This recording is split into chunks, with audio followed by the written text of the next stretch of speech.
Olá, pessoal. Me chamo Júlia. Hoje nós vamos abordar o manejo ventilatório nas cardiopatias congênitas, tá?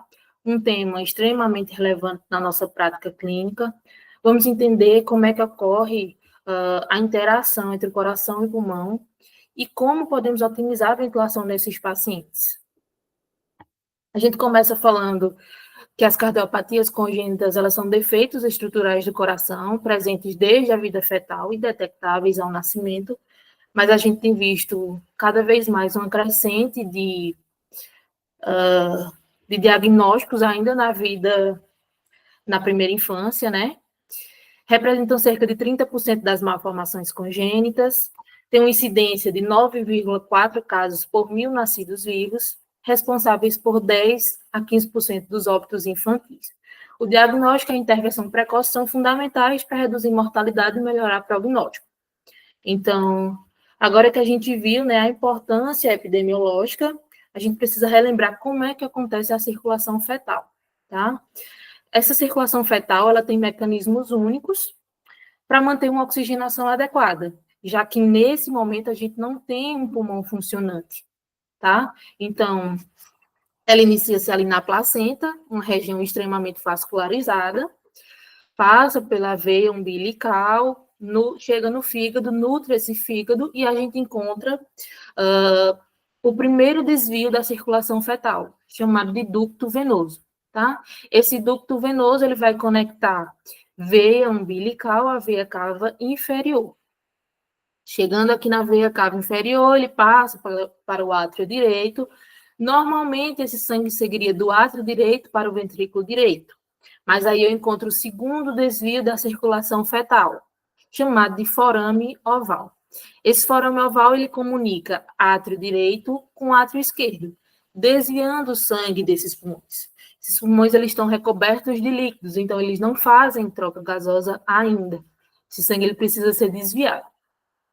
Ali, do átrio esquerdo, ele vai para o ventrículo esquerdo, desce pela aorta descendente, e ali ele vai bombear sangue oxigenado para cérebro e órgãos vitais. O sangue, por sua vez, desoxigenado, retorna ao átrio direito, do átrio direito vai para ventrículo direito, artéria pulmonar, e aqui encontra o terceiro desvio da circulação fetal, chamado de canal arterial. Do canal arterial, ele vai pela aorta descendente e retorna à placenta para uma nova oxigenação, tá? Esses desvios, eles são fundamentais para a vida intrauterina, mas ao nascimento é essencial que esses desvios, eles sejam fechados, tá? Até para uma adaptação extrauterina.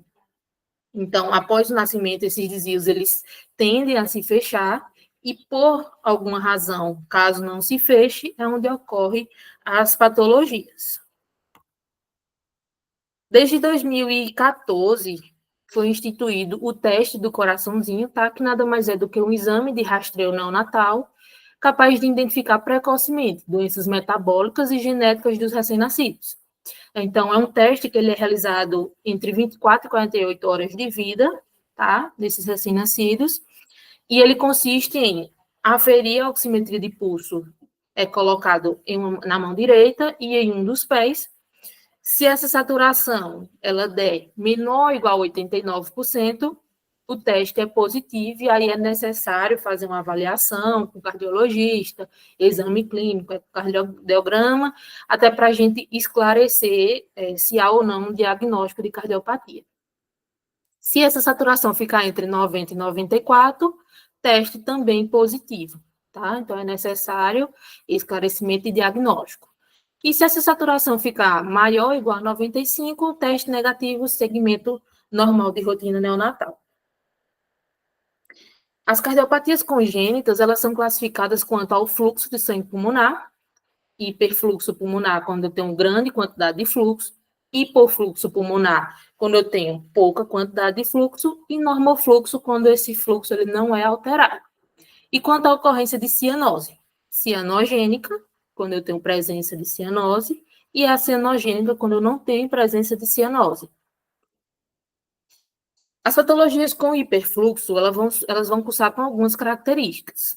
Então, a gente pode esperar chante pulmonar, que nada mais é do que o desvio de sangue da circulação esquerda para a direita. Esse desvio, ele sempre vai acontecer de uma área de maior pressão para uma área de menor pressão. Então, a gente tem uma área de maior pressão na circulação esquerda sistêmica, né, até por conta do coração. Então, eu vou ter esse desvio, esse shunt esquerda-direita. Aumento da resistência vascular arterial, ou seja, eu tenho uma grande quantidade de fluxo chegando, então essas minhas câmaras elas vão precisar dilatar mais, e essa dilatação vai aumentar essa minha resistência. Redução da complacência, então posso esperar um pulmão extremamente congesto, com excesso de líquido, encharcado, e o alvo de saturação para essas patologias são maior que 90%. Já nas patologias de hipofluxo pulmonar, eu vou ter aumento de espaço morto, que nada mais é do que áreas ventiladas, tem passagem de ar, mas eu não tenho uma perfusão adequada. A complacência vai permanecer normal, eu não tenho excesso de líquidos, então eu não tenho uma complacência alterada. Hipodesenvolvimento da artéria pulmonar, ou seja, eu não tenho estímulo suficiente nessa artéria para que ela se desenvolva, tá? Uma artéria que não se desenvolve, ela permanece estreita, isso vai aumentar a resistência, ou seja, vai ser um opositor de fluxo. E essa saturação alva, a gente pode esperar uma saturação aí de 75% a 85%, tá? Se eu não tenho massa suficiente para carregar esse oxigênio, não tenho como esperar saturações acima disso. Bom, agora que vimos como essas cardiopatias elas são classificadas, a gente vai agora discutir uma por uma de como é que elas acontecem. As cardiopatias acianogênicas, primeiro. O sangue oxigenado do lado esquerdo do coração retorna parcialmente para os pulmões, tá? Então, exemplos de cardiopatias acianogênicas, nós temos comunicação interatrial, comunicação interventricular e persistência do canal arterial. Na comunicação interatrial, eu vou ter um defeito no septo, aqui entre os átrios, tá? Então, eu vou ter shunt esquerda-direita. Como a gente viu, o sangue do átrio esquerdo passa para o direito por conta da maior pressão presente no lado esquerdo. Eu vou ter aumento de fluxo para o pulmão, sobrecarga de câmaras cardíacas direitas, tá? Em sua maioria, são assintomáticas na infância, mas em casos maiores pode gerar fadiga, infecções respiratórias, baixo ganho de peso. Vai ser aquele paciente em que a demanda energética dele é muito grande, então ele não consegue poupar energia para seu desenvolvimento.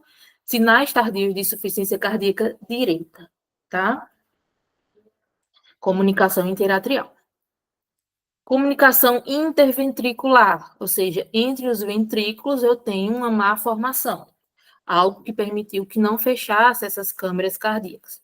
Eu vou ter shunt esquerda-direita, o sangue do átrio esquerdo vai passar para o direito, sobrecarga novamente de volume nas câmaras direitas, congestão pulmonar, então vai ser aquele pulmão extremamente encharcado, aumento do retorno venoso pulmonar, mais sangue volta para o átrio esquerdo.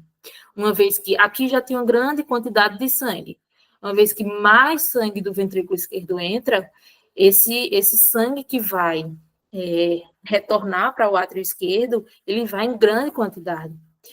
Então, a gente pode esperar desses pacientes, se for de forma pequena, esse tamanho dessa comunicação, em sua maioria são assintomáticas e apresentam no máximo um sopro sistólico.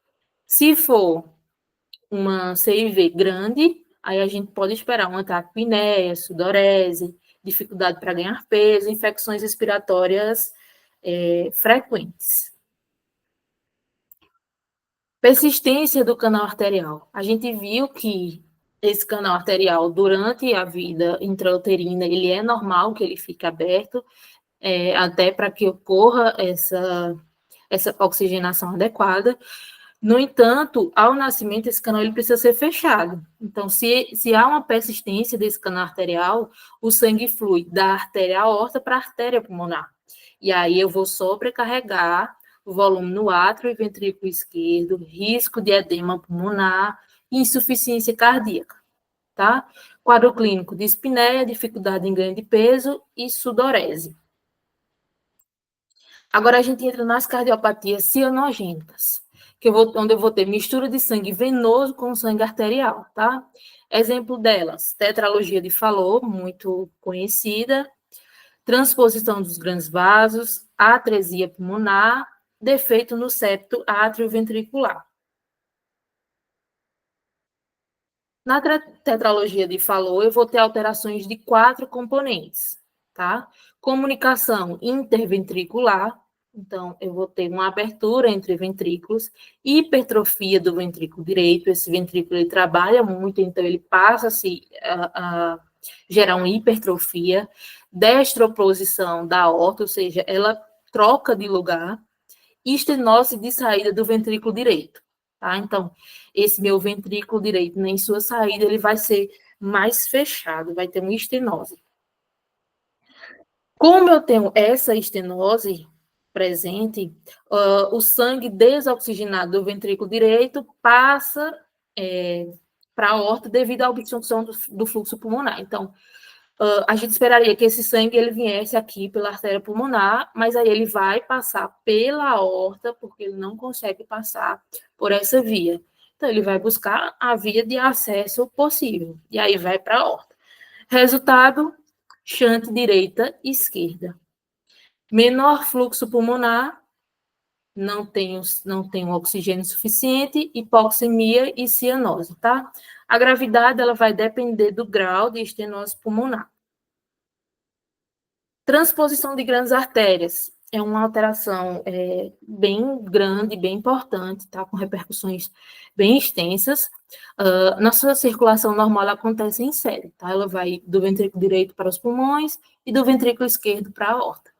Na transposição de grandes artérias, eu vou ter uma circulação paralela, ou seja, do ventrículo direito eu vou para a aorta, então o sangue que vai para a aorta é sangue desoxigenado, e esse sangue desoxigenado vai direto para o corpo. E do ventrículo direito, do ventrículo esquerdo, eu vou para os pulmões. Ou seja, um sangue oxigenado retorna aos pulmões. Consequência, corpo recebe sangue desoxigenado. Cianose grave. Para que tenha vida, para que a vida seja possível nessas alterações, vai ser necessário manter patente, ou seja, manter aberta alguma daqueles desvios que a gente comentou no início. Então, ou eu vou ter que deixar, por meio de cirurgia, o canal arterial aberto, uma comunicação interventricular, uma comunicação interatrial, ou seja, alguma forma de comunicação para que haja uma troca de sangue e que haja oxigenação, tá? É a única forma viável de vida. Defeito no septo atrioventricular. Então, eu vou ter uma válvula atrioventricular mal formada, tá?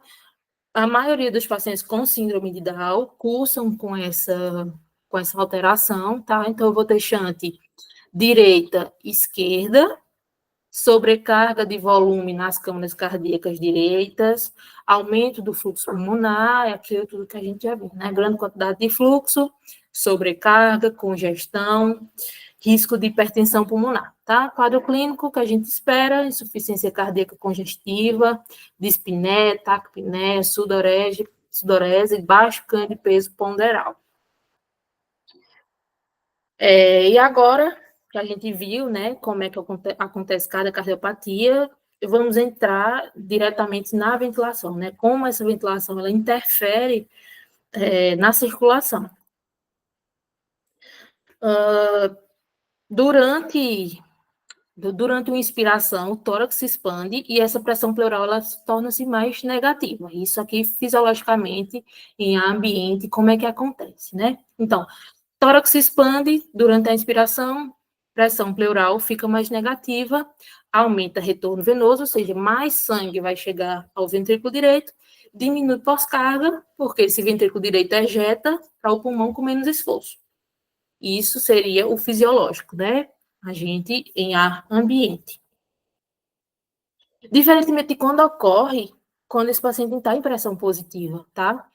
Quando eu estou com pressão positiva, essa minha pressão pleural vai ficar mais positiva, vai comprimir veias e artérias intratorácicas, tá?